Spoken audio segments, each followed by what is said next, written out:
And good evening to you, and thank you for joining us for Denver 7 News at 5. I'm Ann Trujillo. And I'm Jessica Porter. Here in Colorado, we know that our Avalanche and their incredible performance in the Stanley Cup Series is at the top of everyone's mind. Game 5, as you know, is tonight on Denver 7. We will have full coverage and a pregame show coming right up. First tonight, the right to an abortion has been a constitutional precedent in the United States for nearly 50 years. Today, that right was taken away as the Supreme Court's conservative majority voted 5-4 to overturn Roe v. Wade. And we have so much to get into on the significance of this decision. We're going deeper on the implications this has in the U.S. and Colorado. And those implications are already beginning. Those 13 states you see in red all have trigger bans that were designed to ban abortions within 30 days if the Supreme Court overturns Roe v. Wade. Governors and attorneys general in states like Missouri, Oklahoma, South Dakota, they have already acted today to make abortion illegal in those states. And the states you see in orange are likely to ban abortions, and states in white are uncertain. And the states you see in purple have protections in place to keep abortion access available, including here in Colorado. And you'll hear more about that in just a moment. Right now, you're taking a live look outside of the U.S. Capitol, where thousands began gathering the moment the SCOTUS decision was handed down. Now, some are celebrating the Supreme Court, while others are protesting against the decision. There are also crowds forming outside our Colorado State Capitol, which is where we have team coverage on the Supreme Court decision. So let's first get to Denver 7's Megan Lopez. And Megan, you're breaking down local reaction and what this decision means for Colorado. And the importance of this moment and this decision cannot be understated. For abortion advocates, this is a huge blow to really 50 years of progress for women's rights. For anti-abortion advocates, this is a huge step forward in protecting the lives of the unborn.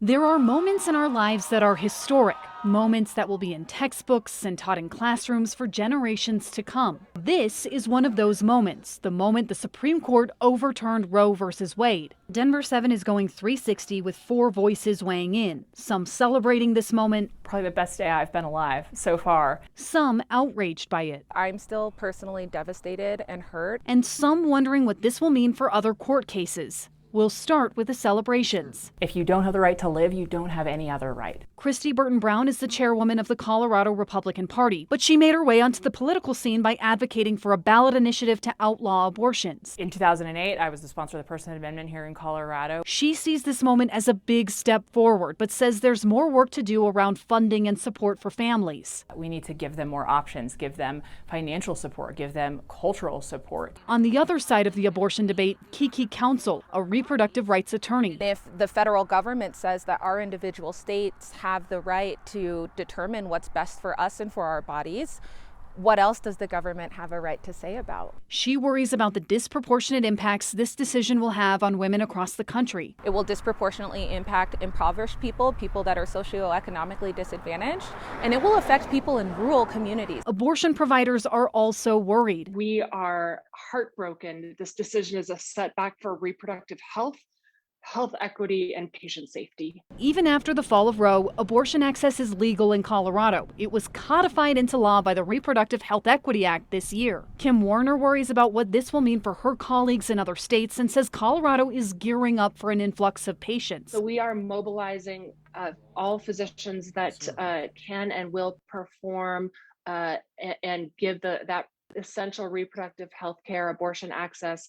We're all hands on deck. The fourth voice? Overturning Roe is a major deal. DU political science professor Josh Wilson, who says this moment is remarkable because of how the Supreme Court handled it and what it could mean for other rights. The foundation that Roe stood on top of, by undoing Roe, you're potentially threatening all the other rights that have been established through substantive due process. And so there are big open questions about what will happen with gay rights in the future, what might even happen with access to contraception. There are moments in our lives that are historic. No matter whether you're pro-choice or anti-abortion, this is one of those moments.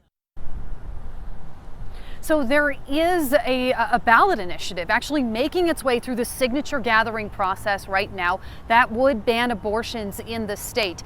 If it has enough signatures that are valid, it could appear on the November ballot. Meanwhile, 2 state lawmakers announced via Twitter today that they have actually filed a title for a bill here at the state legislature that would protect not only abortion care providers, but would also protect people who come to the state to seek abortion care. But the legislature is not in session again until January. I'm live, Megan Lopez, Denver 7. And there is so much more to talk about. Thank you, Megan. Research shows, for example, a majority of people in this country believes abortion should be legal. Data collected from the Pew Research Center back in March showed 61% of respondents believed abortions should be legal in all or most cases. That's the highest percentage of Americans agreeing on keeping abortions legal since 1995. Other respondents, 37%, said abortion should be illegal in all or most cases. And in the 211-page majority opinion issued today, many are pointing to a specific sentence written by Justice Clarence Thomas. And in it, he implies that this decision calls for not only revisiting issues like contraception and same-sex marriage, but overturning those precedents as well. Now, critics also point out that Justice Thomas does not imply that today's decision could impact Loving versus Virginia, which established a person's right to interracial marriage. That would impact his own marriage with his wife Ginny, who was linked to the January 6th hearings for alleged attempts to overturn the 2020 election.